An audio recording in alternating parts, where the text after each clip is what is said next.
Let's take China. So I thought I would travel around Europe, pick up information and write a set of 4 or 5 essays. And then when I arrived in Spain and saw the old monuments, the Alhambra in Granada, the old Grand Mosque in Cordoba, numerous other things, small and not so small, in other Spanish cities. And you realize the extent of that civilization, which had stayed there for 600-700 years. And I talked to a Spanish friend, and I said, were you taught about this at school? He said, no. He said, throughout the Franco years, the years of the military dictatorship, fascist dictatorship, there was one paragraph in our school books. In 700 and something, the Muslims came. In 1492, we threw them out. So he said to me, 600 years of history encapsulated in one semi-literate paragraph. That was what we learned. So at that point, I decided that, if I sat down and wrote a sort of dry essay, it might not be sufficient. And the monuments had moved me enough. So I sat down and in Shadows of the Pomegranate Tree, tried to reconstruct the last days of Islamic civilization in the Iberian Peninsula. And it worked, I think, as a novel.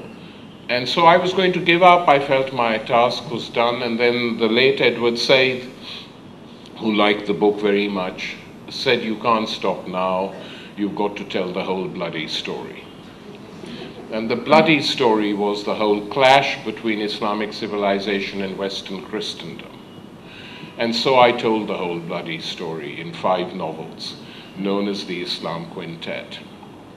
And in these novels, I had to do a lot of, I had to educate myself, because I thought it was going to be a quartet. And then I got a phone call from Italian friends and said, "Oi, you've completely forgotten us." So I said, "Well, what do you mean?" And he said, "Sicily. Arab civilization in Sicily was so important, you've got to come." So I said, okay. So I went to Sicily and spent 3 months there traveling. And the only published work was in Italian by Michele Amari, 6 volumes on the Arab period in Sicily, written in the 18th century. With the help of a dictionary, I plowed through this and found other references. And because of the earthquakes in Sicily, a lot of the monuments had been destroyed, though there were still enough glimpses of it. But what was most interesting about that research was that 100 years after the Arabs had been defeated, the bulk of Palermo's population consisted of Muslims and Jews. And this is just a fact that wherever Muslims prospered, so did Jews. Because the Arabs not only gave them refuge, gave them jobs, encouraged them, it worked together. In the peninsula, Iberian Peninsula, as well as in Sicily. But the interesting thing was that 100 years afterwards, when the Normans had taken power in Sicily, they wore Arab clothes. They spoke Arabic, was the language of learning. All the manuals in medicine, astronomy, mathematics, geography, grammar were written in Arabic. And all their kids were taught in Arabic. And that showed the extent of the penetration, not just military, but cultural and intellectual. Finally, the Jews were expelled first and the Muslims later. But you go to Sicily to this day, and I had this wonderful experience. I was sitting signing this book when it was finally published in Italian, and I saw a young couple in front of me with copies waiting for me to sign it. And I looked up and I was genuinely startled, because the boy was 6 foot tall, blonde hair, blue eyes, So I said, Norman family? He said, yeah. Forgive me, you've been very vicious about us in the book, but I am. I said, it's okay. It's okay. And the girl was medium height, a beautiful young woman who could have stepped off the streets of Damascus. So I said, well, where did your family come from? It wasn't Damascus, but she said from, what is now Tunisia. That's where we came from. And they converted just to stay there. A lot of Muslims and Jews. They said, okay, let's convert to Christianity. And in the faces of the people there, you can still see this. So writing these novels was actually a big education for myself, for myself as well.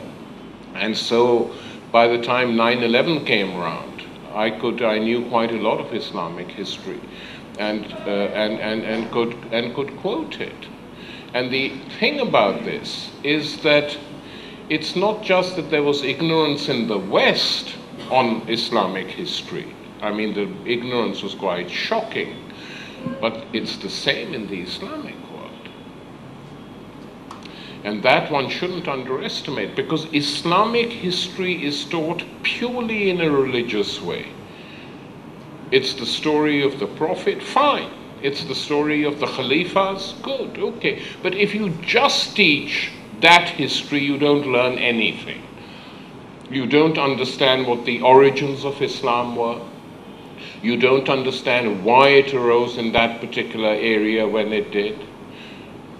You don't understand why this new religion was of such import to the trading communities of the Arabian Peninsula, or how it was taken to China as early as the 8th century. One of the earliest Qurans in non-Arabic languages is the Chinese Quran, translated into Chinese, where it was referred to as the honored classic.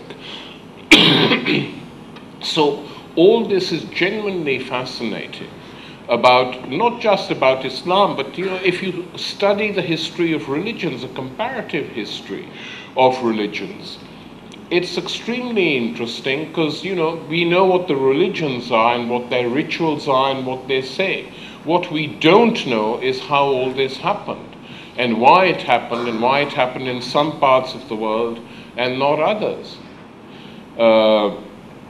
This notion, which is very common, especially in South Asia, that Islam was taken, in famous poem of Iqbal, where he complains to God that you're not looking after the Muslims of the subcontinent as well as you should. What have we done to upset you? Did we not?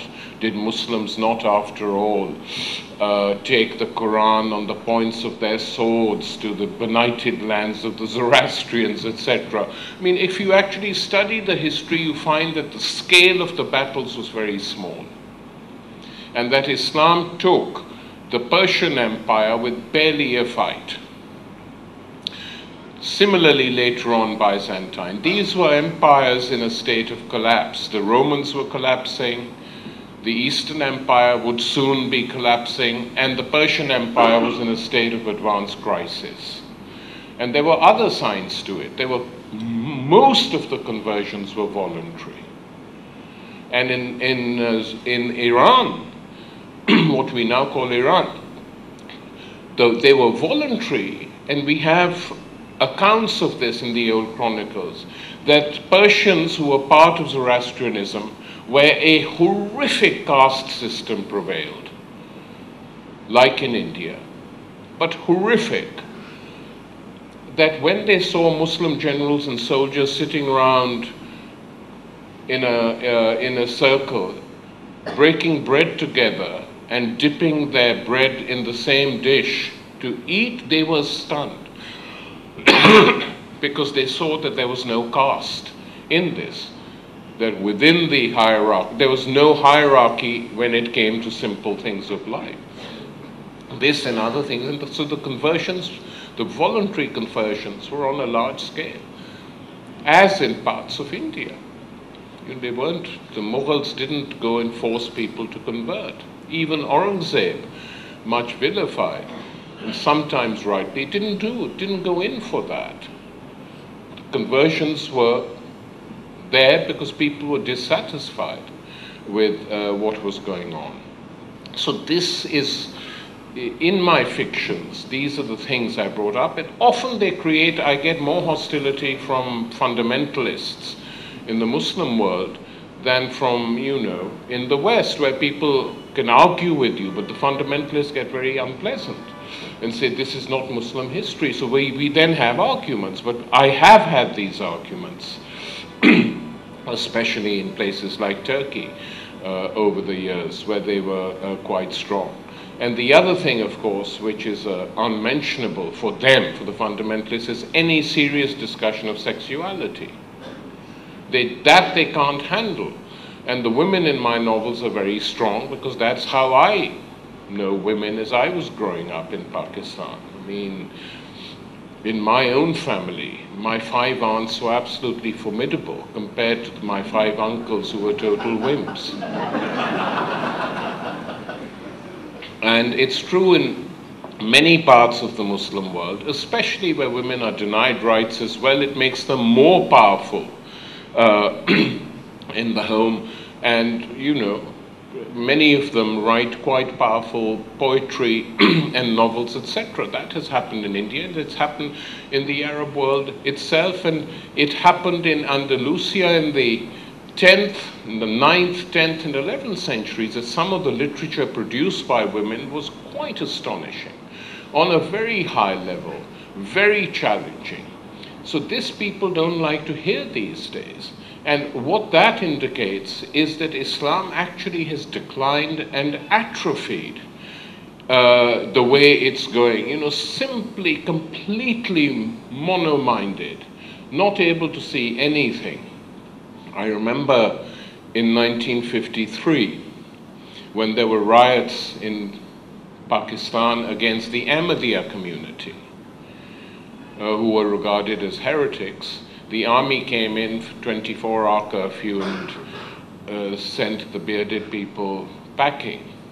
And that was that. But there was a huge investigation conducted by 2 very powerful judges of the Pakistan Supreme Court, Munir and Kiani.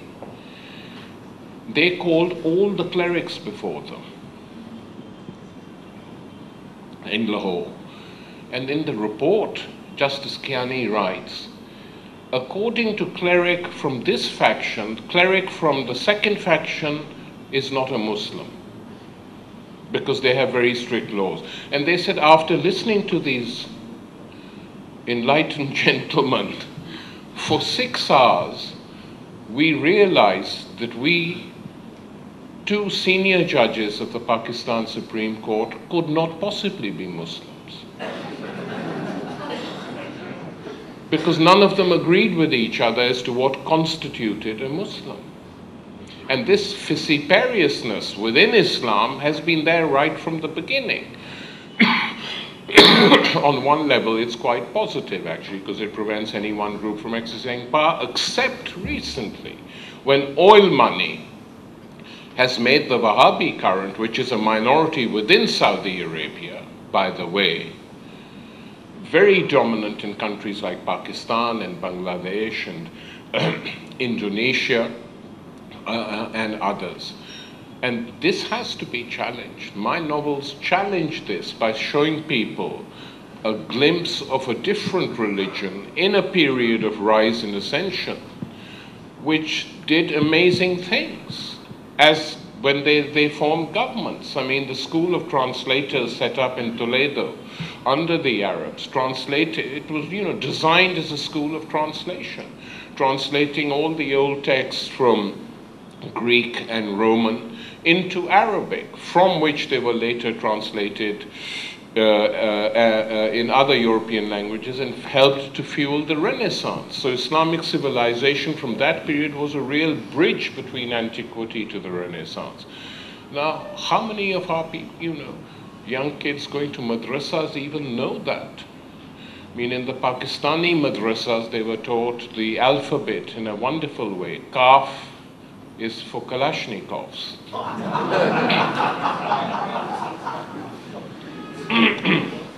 And other such monstrosities.